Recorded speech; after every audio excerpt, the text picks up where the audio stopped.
Olá pessoal, sou o Leandro, estudante de psicanálise, e hoje iremos para a parte 2 da aula 4. Então, sem mais delongas, vamos direto ao texto, já que na aula passada a gente já viu algumas questões, que no caso a gente está vendo a questão da inteligência e agora da questão da vontade. Ou melhor, na aula passada, na primeira parte a gente viu a questão inteligência, tipo de inteligência, e da volidade? Deixa eu ver. Volição. Volição. Olha aí a memória.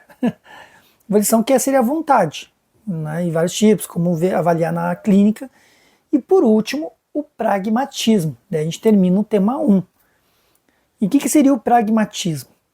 É a capacidade de colocar em prática e eficaz aquilo que se deseja ou que foi planejado. Assim, não conseguimos avaliá-los se a volição estiver diminuída.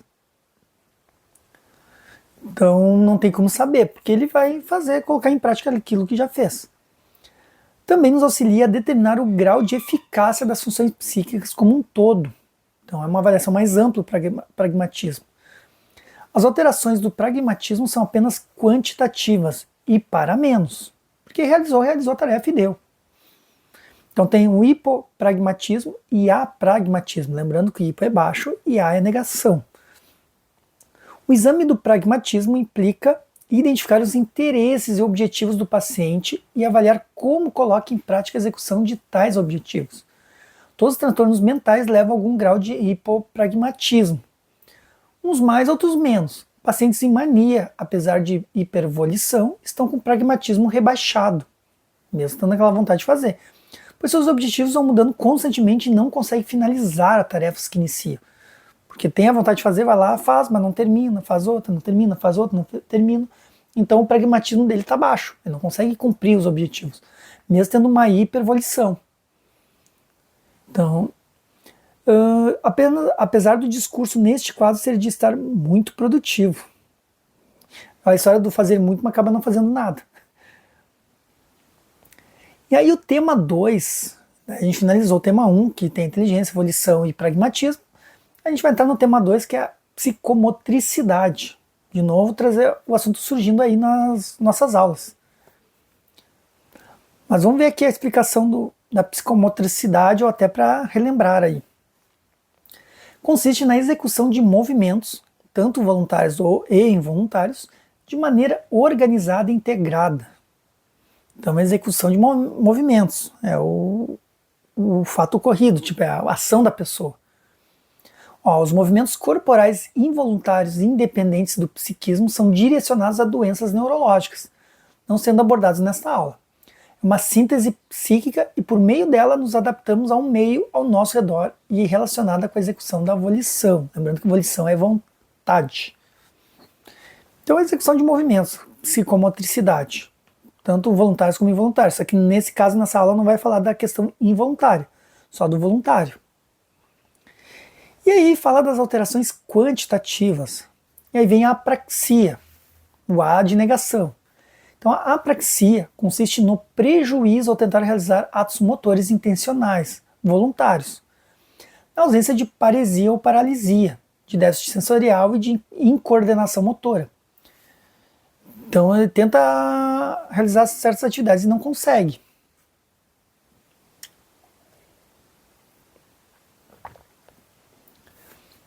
E o indivíduo perde a habilidade do movimento aprendido e geralmente está relacionado a lesões corticais, envolvendo doenças vasculares cerebrais, caso para quem não sabe o AVC, demências e neoplasias. Há basicamente duas formas de apraxias. Apraxia ideomotora, perda da capacidade de realizar movimentos simples em resposta à solicitação do examinador, por exemplo, fazer um aceno, significando adeus, escovar os dentes, coisas bem básicas aí.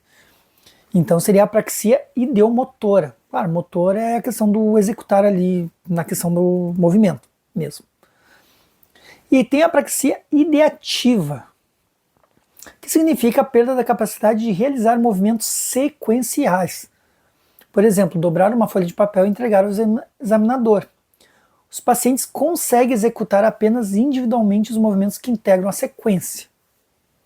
Então essa é a parte da apraxia ideativa, e a ideomotor é a questão do fazer ali, com as mãos, com esse tal. A hipocinesia, ou acinesia, ou inibição psicomotora, caracteriza-se pela diminuição acentuada e generalizada dos movimentos voluntários e involuntários. Então, quando se falar em hipocinesia, lembrando, pegando a origem da palavra, hipo é pouco e cinesia é movimento. Quem já não estudou o movimento cinético no colégio? Então, hipocinesia, acredito que tem a ver com isso. E a cinesia seria o não movimento. Então, é a diminuição acentuada e generalizada dos movimentos voluntários e involuntários também. E aí os movimentos tornam-se lentos e são realizados com grande dificuldade. Em geral, a inibição do pensamento e da fala. Então, a pessoa tem dificuldade no pensar e no falar, automaticamente. Empobrecimento da mímica, poucos movimentos, por exemplo, com as mãos ou com o corpo, a linguagem corporal. Hipovolição, não tem quase vontade de fazer as coisas. E da marcha, questão do caminhar.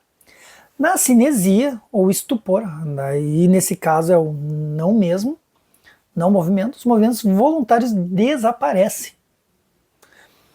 Aí o paciente pode ficar por um longo período restrito ao leito, sem qualquer reação ao ambiente, apresentando mutismo, que seria não falar, abolição da expressão facial, que inerte, recusa alimentar e incontinência urinária, fecal. Por exemplo, não se anima nem a ir no banheiro. Além de abulia, em caso esta condição não receba os cuidados devidos, pode levar a óbito. Claro, né, pessoal? Imagina, a pessoa não vai nem no banheiro, não está ali imóvel nem para comer. É complicado. Este último, no caso, claro que aqui está falando da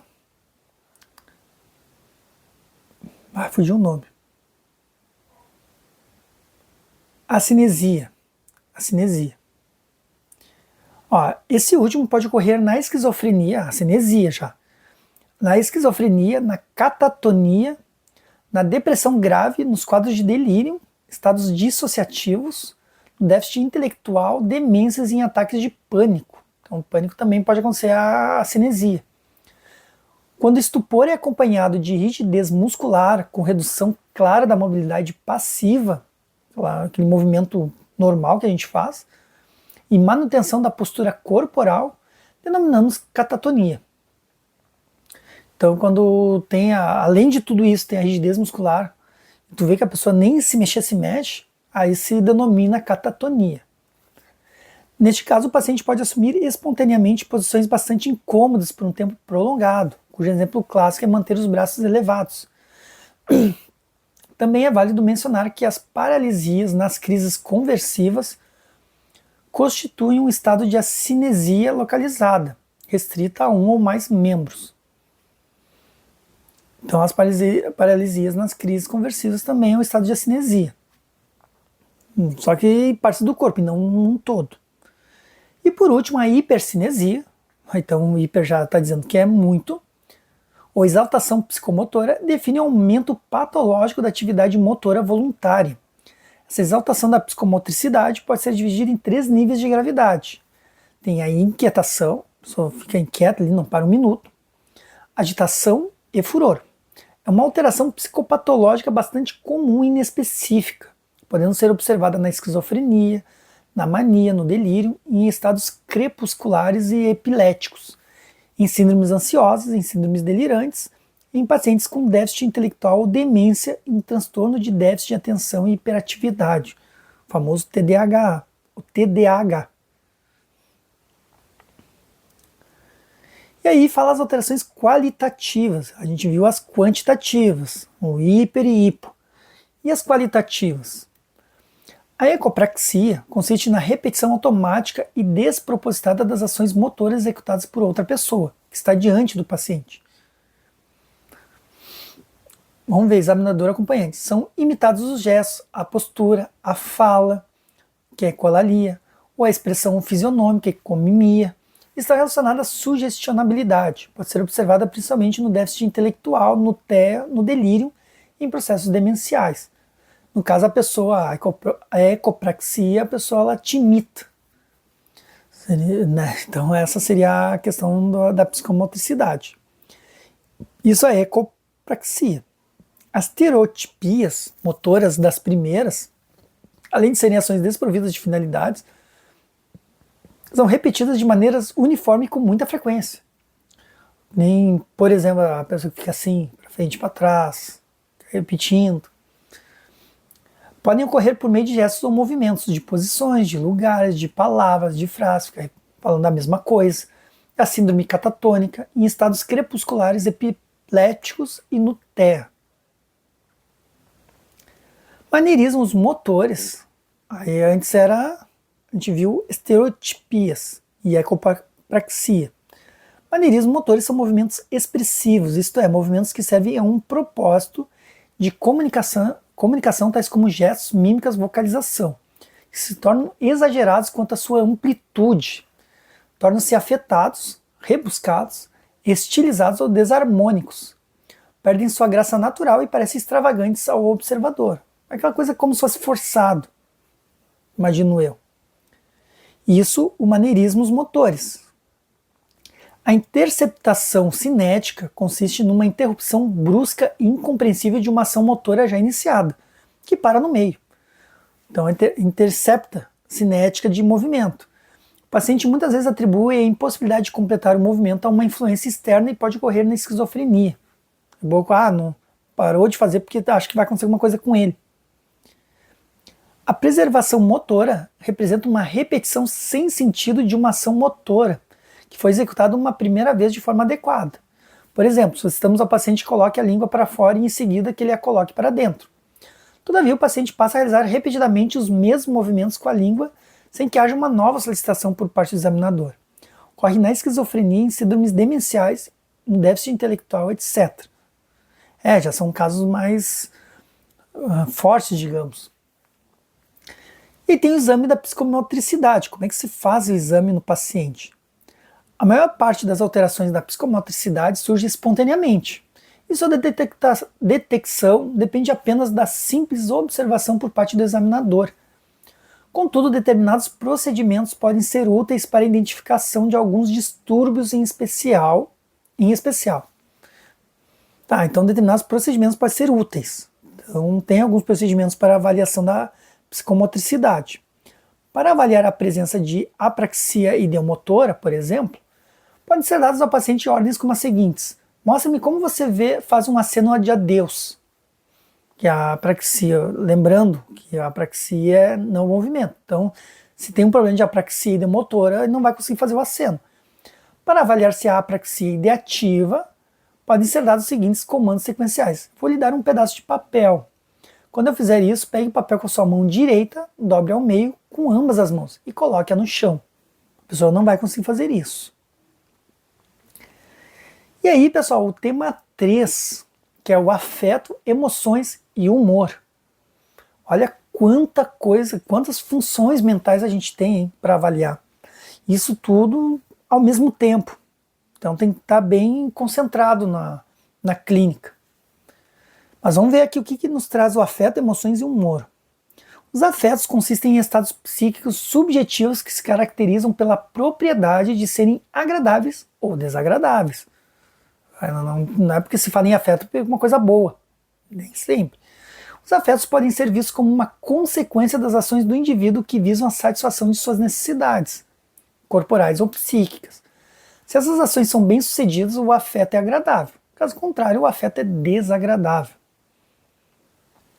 E está dizendo que os afetos possuem pelo menos 4 componentes.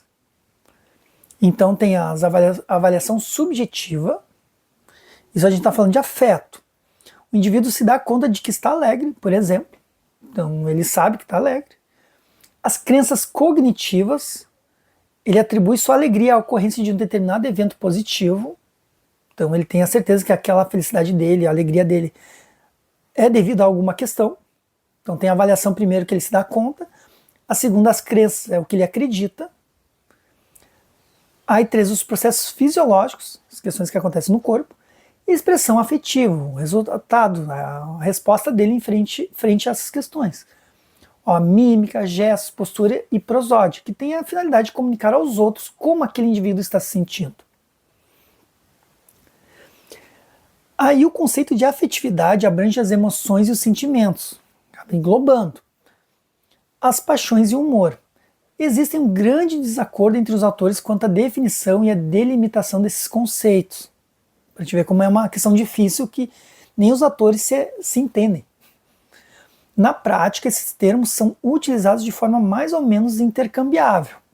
Por exemplo, transita entre um e outro. O termo afeto pode ser usado para designar genericamente os elementos da afetividade. Então, quando falar em afeto, pode ser uma coisa genérica, que inclui emoções, sentimentos e humor. O termo emoção está ligado a uma ideia de movimento. Representa um estado afetivo súbito, de curta duração e grande intensidade. A emoção de, daqui a pouco, uma emoção positiva, de ter conquistado alguma coisa, um resultado, uma aprovação, ou uma emoção negativa, uma perda de uma pessoa, ou daqui a pouco a perda de um emprego, ou alguma situação ruim. Então tem as duas emoções que ainda está ligado à ideia de movimento, que é um afetivo súbito, que é acompanhada de alterações corporais relacionadas a uma hiperatividade autonômica. Já sentimento, primeiro foi a emoção, que é a resposta corporal em relação ao que aconteceu. Já sentimento se refere a um estado afetivo menos intenso e mais prolongado que as emoções, e sem as alterações fisiológicas encontradas nessas. Talvez se possa dizer que os sentimentos resultem de um processo cognitivo maior do que haveria nas emoções. Claro, porque fica uma coisa mais interna, demorada, racional ou não, que não ficou claro. Já o humor, ou estado de ânimo, ou tônus afetivo, representa um somatório ou síntese dos afetos presentes na consciência em um dado momento. Constitui estado afetivo basal e fundamental, que se caracteriza por ser difuso, isto é, não relacionado a um objeto específico e por ser, em geral, persistente, e não reativo. Bom, ele está bem humorado. Já não precisa necessariamente ter acontecido alguma coisa para estar humorado, não é uma regra. O humor oscila entre os polos da alegria, da tristeza e da irritabilidade. Claro, o humor aqui é uma coisa abrangente. O humor não quer dizer que está alegre. O humor pode ser triste, feliz, questão do estado de humor da pessoa. Por isso que aqui oscila entre os polos da alegria, da tristeza, da irritabilidade e da irritabilidade. O termo disforia corresponde a um estado de humor desagradável. Então aí está disfórico. Ao contrário do eufórico. E aí fala alterações quantitativas do afeto. O hiper, o hipo ou o a. Exaltação afetiva corresponde a um aumento da intensidade ou duração dos afetos, ou uma reação afetiva desproporcional em relação à situação ou do objeto que a motivou. Por exemplo, na mania há uma exaltação do humor alegre ou irritado, e na depressão do humor triste. Então, vocês veem que na mania tem a questão do humor que pode estar alegre e irritado, ou irritado, e na depressão, o humor triste. Muito frequentemente são utilizados os termos hipertimia, o hiper de novo, e hipotimia, para se referir às alterações quantitativas da afetividade nos transtornos do humor. Praticamente todos os autores restringem a definição de hipertimia a uma alegria. Acredito que não, porque poderia estar ao extremo triste. Por exemplo, a depressão é um exemplo. Mas é uma opinião minha. Vamos ver aqui. Ou irritabilidade patológica. Como é que ocorre na síndrome maníaca, reservando para os estados depressivos o termo hipotimia. Claro que daí baixa o afeto, o humor ali. Então, a exaltação afetiva pode ainda ser encontrada em alguns transtornos de personalidade, como o de borderline, e em alguns casos de demência e de déficit intelectual. Em quadros de delírio com sintomas psicóticos e em quadros psicóticos com ideação da natureza persecutória. Ou hipotimia. Não, exaltação afetiva. Embotamento afetivo. Olha quanto termo, hein? Ou empobrecimento, aplainamento afetivo. Significa diminuição da intensidade da Significa diminuição da intensidade e da excitabilidade dos afetos. Sejam eles positivos ou negativos. Então pode ver que pode ser tanto bom como ruim. Também se inclui. Nos estados de diminuição da afetividade, o doente torna-se indiferente ao meio. Quando diminui a afetividade ali é indiferente, não tem tanta... As outras pessoas e algumas vezes a si próprio, sendo a expressão emocional bastante restrita. Pode ocorrer ainda a anedonia, que é a perda da capacidade de sentir prazer, a anedonia. Indivíduos com transtorno de personalidade antissocial apresentam um embotamento afetivo mais circunscrito, principalmente relacionado ao não sentimento de culpa. Não se sente culpado de nada, na verdade. Pode-se ocorrer embotamento afetivo momentâneo, de curta duração, logo após um evento traumático de grande magnitude, como no transtorno de estresse pós-traumático, que é chamado de estupor emocional ou paralisia afetiva aguda. Isso na questão quantitativa do afeto. E aí temos as alterações qualitativas do afeto. O que seriam as alterações qualitativas? As alterações qualitativas da afetividade podem ser divididas em distúrbios da regulação afetiva e distúrbios do conteúdo dos afetos. Então tem a regulação afetiva e conteúdo dos afetos. Entre os distúrbios da modulação afetiva estão a labilidade afetiva, a incontinência afetiva e a rigidez afetiva. Entre os distúrbios do conteúdo dos afetos estão a paretimia, a ambitimia e a neotimia.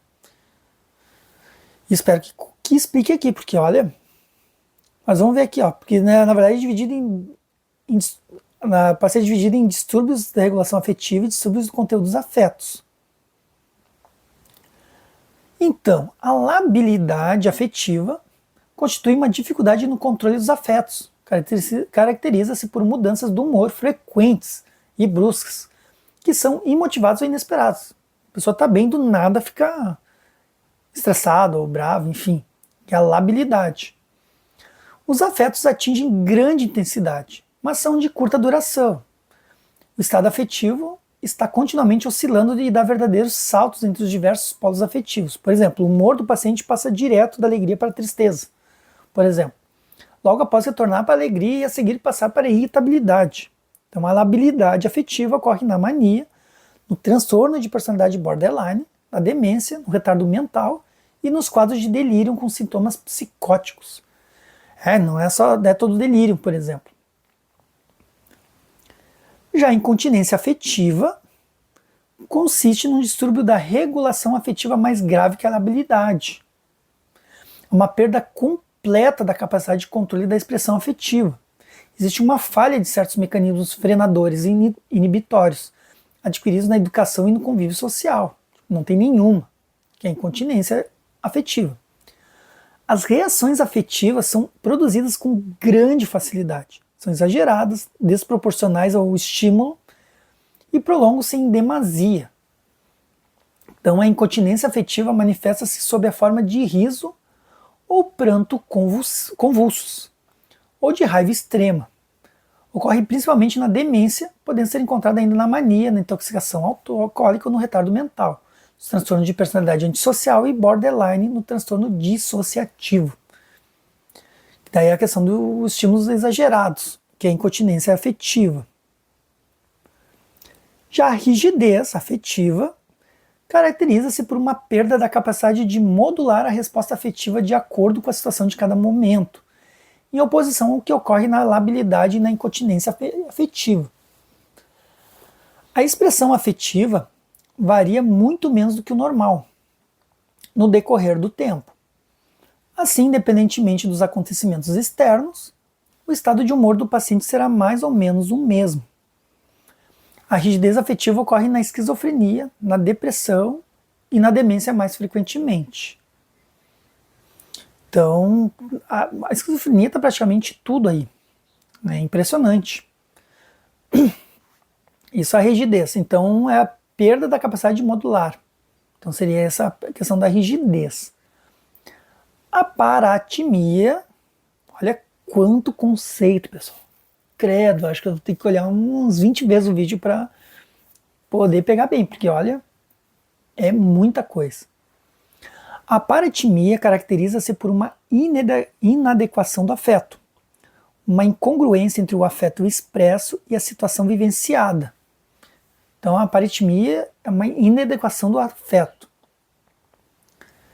ou entre o afeto expresso e aquilo que o indivíduo verbaliza. Acho que uma coisa não condiz com a outra, pelo que eu estou entendendo. Ó, por exemplo, o paciente rindo conta que foi torturado na noite anterior. Ah, entendi o... Então, paratimia. Foi torturado na noite anterior. Ou então o doente afirma estar alegre, mas sua mímica é de tristeza. A paratimia reflete uma desarmonia entre a afetividade e o pensamento. Claro, diz uma coisa e age de outra. Aí tem a ambitimia, que representa a presença de sentimentos opostos ou contraditórios que são simultâneos e que se referem ao mesmo objeto. Pessoa ou situação, por exemplo, ao mesmo tempo amar e odiar a mesma pessoa. Aí a ambitimia. Sentimentos opostos, a presença de sentimentos opostos ao mesmo tempo. Aí tem a neotimia, que consiste em uma vivência inteiramente nova. Neo é de novo. Extravagante e inusitado. São afetos qualitativamente diferentes de todos os que o paciente havia experimentado em sua vida. Podem ter esse caráter de neotimia alguns sentimentos místicos, de êxtase, de elação, de desolação e de terror. A neotimia é observada na esquizofrenia, na intoxicação por alucinógenos, por exemplo. E como é que se faz esse exame do afeto? Comunicação não verbal do afeto. Não é necessário que o paciente nos conte como está se sentindo para podermos avaliar a sua afetividade. O afeto é expresso através da mímica, do olhar, dos gestos, da postura e do tom de voz. E também avaliado empaticamente, é como se o observador dissesse para si mesmo, por exemplo, se eu estivesse me sentindo como aquele indivíduo aparenta estar, pela sua expressão facial, gestos, etc., eu me sentiria muito alegre, portanto ele está alegre. Então tem isso. E aí entraremos na comunicação não verbal. E claro que aqui tem todo um conceito de comunicação não verbal. Que a comunicação não verbal, avaliada por meio da mímica da face, do olhar, dos movimentos da boca, da postura, do gestual, da qualidade do tom da voz, do modo de andar, de se mexer, de se vestir, utilizar adereço, informa muito sobre a personalidade e o estado mental das pessoas. Eventualmente, comunicação não verbal informa de forma mais verdadeira, sintética e expressiva do que a comunicação verbal. Porque o verbal as pessoas pensam antes de falar na sua maioria. Já o corpo diz muito. Os sistemas de comunicação verbal e não verbal ocorrem, no mais das vezes, de forma conjugada, ambos sendo importantes para a comunicação e para a expressão do quadro psicopatológico. Charles Darwin produziu uma das primeiras obras científicas sobre a expressão não verbal das emoções nos homens e nos animais. Nela, além de descrição detalhada da comunicação não verbal em diferentes povos e animais, a expressão de distintos estados emocionais é apresentada a tese relacionada à evolução humana, com a evolução da expressividade gestual nas diferentes espécies. E aqui a comunicação não verbal estão intitulando como CNV, para ficar mais fácil. Então a CNV se baseia mais em respostas automáticas e reflexas, mais espontânea que a comunicação verbal, pois utiliza ferramentas ligadas às expressões faciais, de movimento corporal, do timbre e volume da voz, por exemplo, sendo mais difícil de modificar intencionalmente. Os sinais emitidos por um indivíduo, quando em uma interação social, vão desde sinais visuais, acústicos até táteis e olfativos, como por exemplo. Então, na questão do movimento corporal aí, ou não verbal, na verdade. E aí fala que o ambiente da interação. A influência de fatores ambientais pode afetar o humor, a expressão corporal, a escolha de palavras de temas interlocução. Claro, né, pessoal? Às vezes a expressão corporal, a pessoa pode estar mais retraída, os ombros mais cabisbaixo, enfim, tem essa questão. A aparência física, já visto na aula anterior, que a gente já viu, a questão da roupa, por exemplo. Proxêmica seria a maneira como os indivíduos manipulam e reagem ao espaço ao seu redor durante uma interação social, levando-se em conta também a ocupação do espaço de acordo com seu gênero, estados sociais, hierarquia, papel social e cultural. E aí tem os movimentos corporais também, que pode ser traduzido como a maneira como as pessoas se expressam, que servem para enfatizar uma fala. Gestos independentes da fala podem substituir palavras ou resumir símbolo, como gestos de cumprimento, de aprovação, com o polegar e com a cabeça, de intimidação, xingamentos e assim por diante.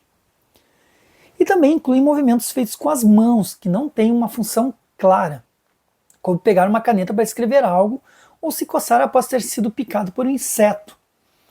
Mas podem sinalizar algum nível de ansiedade e tensão. Por exemplo, uma pessoa que fica passando as mãos no cabelo enquanto fala, toda hora, ou que fica apertando os dedos enquanto fala ou escuta o interlocutor.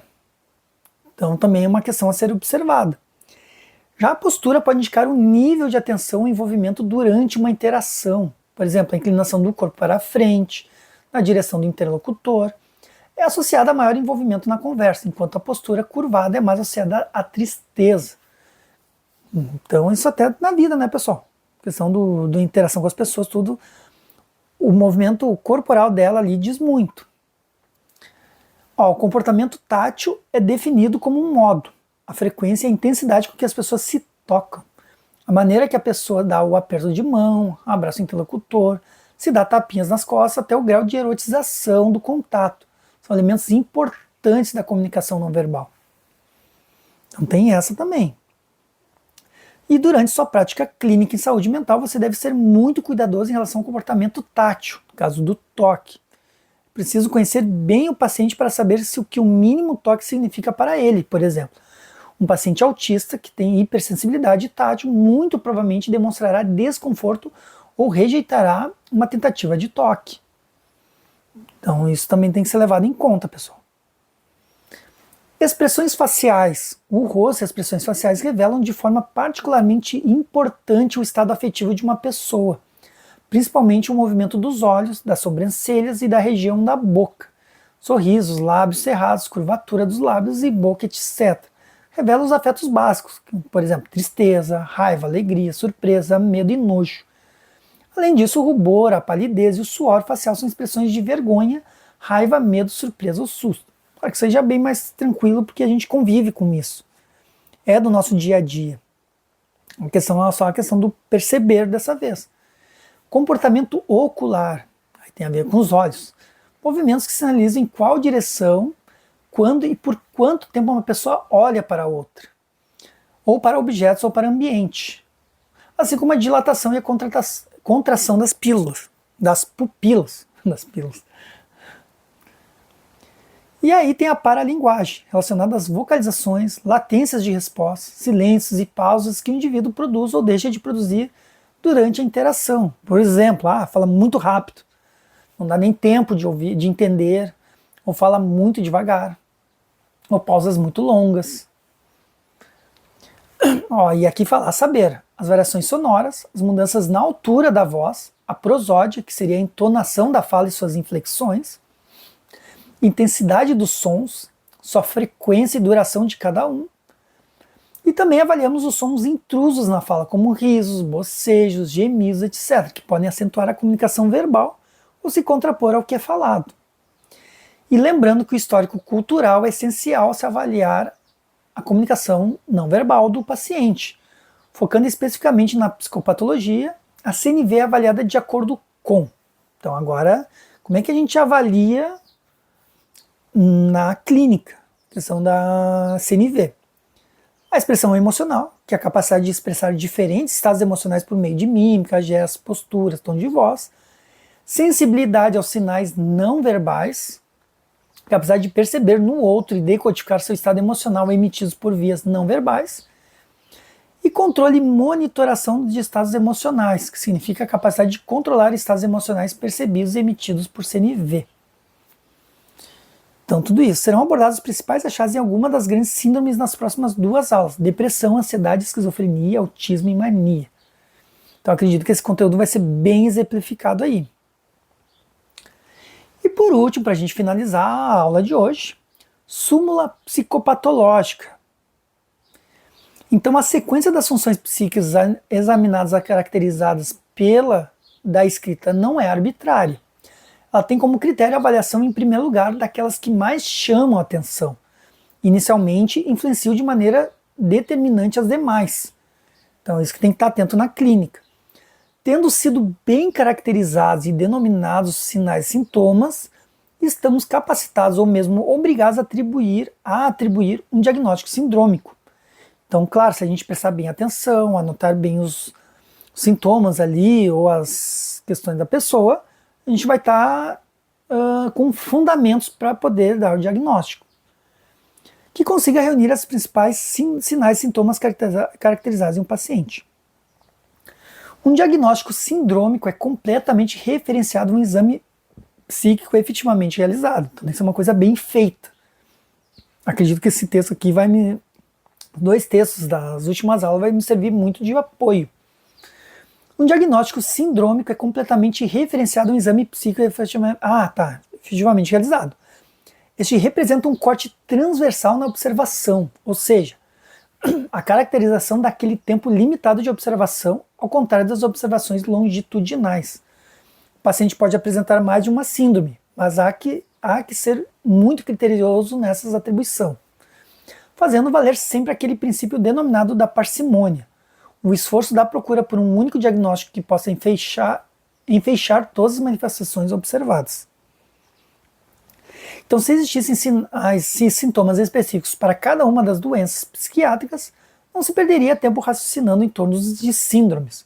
Como não é assim que as coisas se dão, isso é, a gente viu que tem muita coisa em comum, o diagnóstico sindrômico é imprescindível, até porque também do ponto de vista do tratamento, as terapias são quase todas elas mais propriamente sindrômicas do que dirigidas especificamente às diversas doenças.